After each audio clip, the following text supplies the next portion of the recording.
When I think about the bees, the first thing I think about is the smell and the sound. That fantastic sound of the colony buzzing together. The smell from the honey, of course, but the pollen, the wax, the propolis, which is another product of the bees. I think the bees themselves probably have that smell. That all mix, and it's like the best recipe for perfume. If you work with the bees, you understand that it's just a lot more than just the honey. You see fantastic discipline they have and extremely labor, traveling every second minute, all day, visiting millions of flowers a day. And if you compute that, you understand that they're actually moving our nature all around and pollinating and moving from one pistil of a flower to another flower or another pistil. And this is how they really fertilize our nature.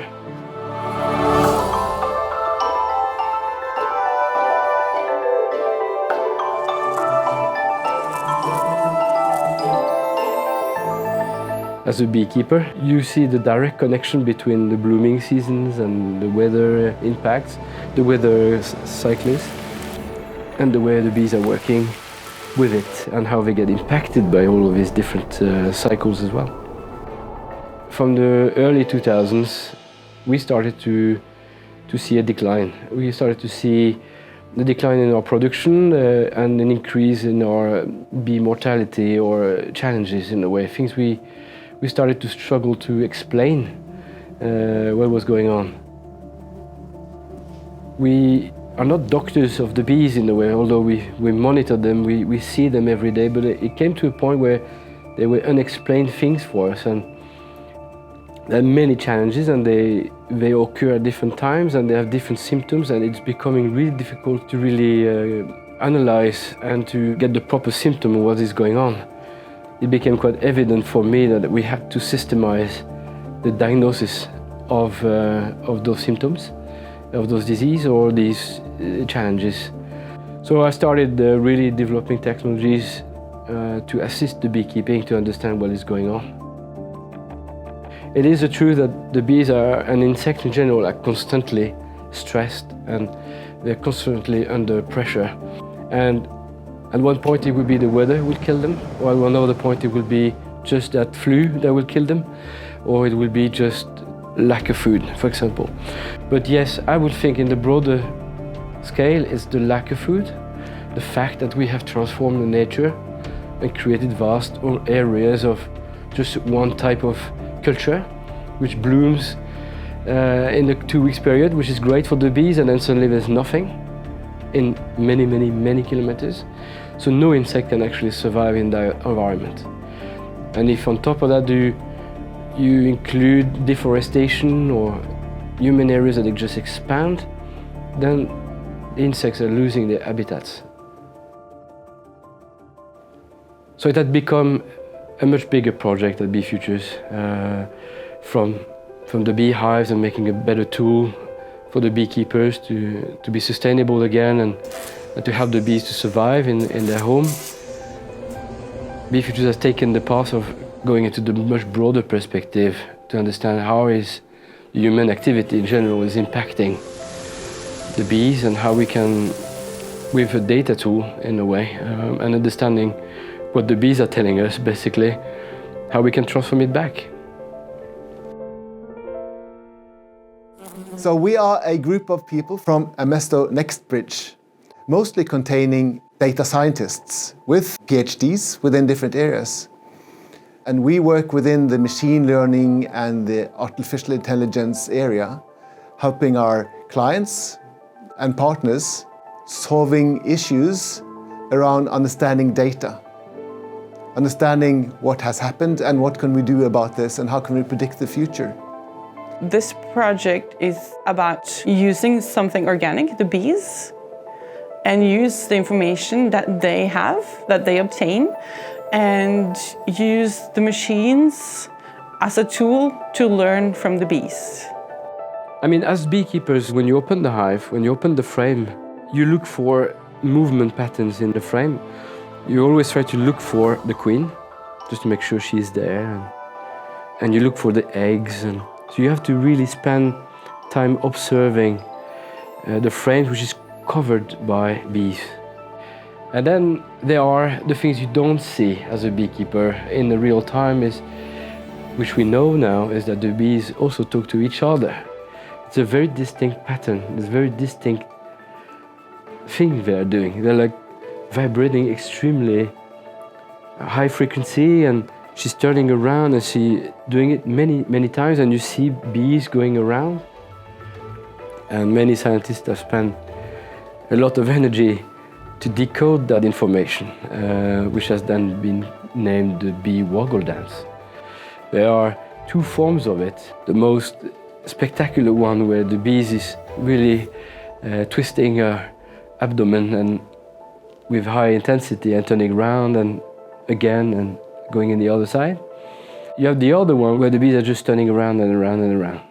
You could almost feel like she's just lost or something, but no, she's also communicating. So this is what the bee waggle dance links to, is the food location. It's been performed by the foraging bees, the bees returning to the hive, and they do that dance. They can retranscribe the direction, but they can retranscribe the distance as well, by the duration of the dance. And also by the intensity of the dance and the number of repetitions. She's basically telling you, this is my spot, which is the best. And then she will repeat that dance even more to try to attract as many worker bees with her.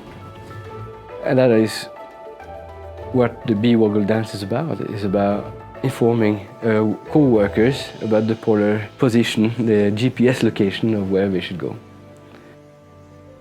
The whole concept, it's so cool. It's just the idea of using bees as biological sensors and then use algorithms to decode their story, being able to provide back to the bees so that they have an easier life.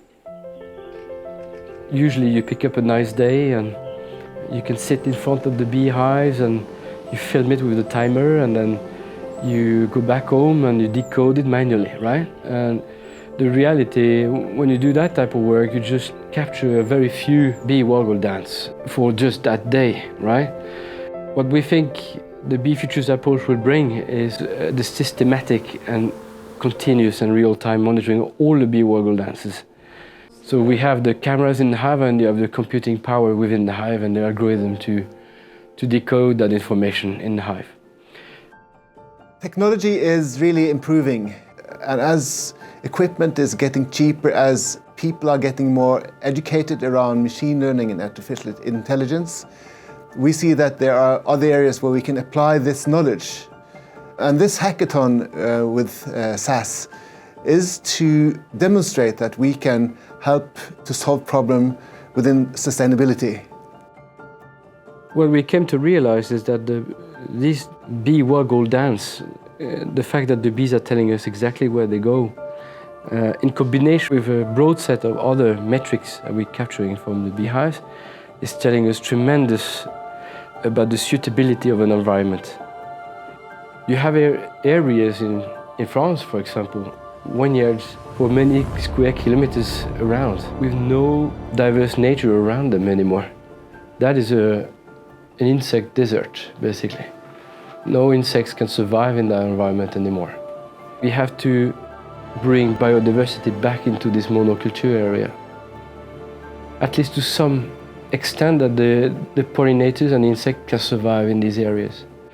The bee waggle dance will tell us if the bees find their food within a suitable parameter, so we can start to have an idea about whether we are on the right track transforming back those monoculture areas. They are like biosensors for us, yeah. I think it's fascinating that we can use bees as sensors for what is happening around in the world, and that we can use machine learning to decode the bees and what they really are saying to each other and to us. The aim of this hackathon is just to be able to identify the bees who do the waggle dance and decode the dance into distance and angle. And using SAS Waya, we will then have a geographical map of the area that the beekeeper will be able to access on his phone, and he can view last movement of the bees, and he will be able to see where are the good food sources. From this he can tell where he should relocate the hives. So using the bees as sensors for what is happening in this ecosystem is fantastic, because we have now another source of information. And using our knowledge around technology and using our knowledge around algorithms, machine learning, video analytics, we can help to get closer to a solution that has been there, that we maybe haven't seen that clearly before because we haven't measured it. So one of the cool things here is that we have no idea what we will see. We of course hope to be able to decipher how the bees communicate where the food sources are located. But there's other information that they share also through the dancing. So the dancing is their way of communication. Like we talk, they dance. By observing them continuously and decoding their dance, we have no idea what we will actually see of other information that they might communicate to each other. And that's one of the exciting things here, I think, that we may provide our way of decoding the dance back to the academia, and they may use it in future research to see is there other things that we can learn from the bees that we're unaware of until now. The problem to solve is to understand where the bees are finding the food and then predicting better placement of the cubes. The data we have is the bee video, the hive coordinates, the sun angle, the time of the day, geographical map around the hive, and the agriculture around the hive. Building the model, we first identify the bees. Then we find the movements, we find which of the bees are waggling. Then we decode the distance and the angle to where the food is. All this is implemented in a map in SAS Vaya. And using this map, we can then suggest where to move the hives and where to plant new crop according to the time of the year. First, we train a neural network to identify individual bees and the bee's orientation in an image. We then run this bee identifying network on all images from a movie recorded in a beehive. The movement of the individual bees between frames in the movie is determined using a so-called PIV software. PIV is a technology originally developed in physics to track particles in a turbulent flow. We then use a statistical approach looking at each bee track to identify which bees that do the waggle dance before we decode the direction and length of the waggles to represent a position of a good forage area on the map.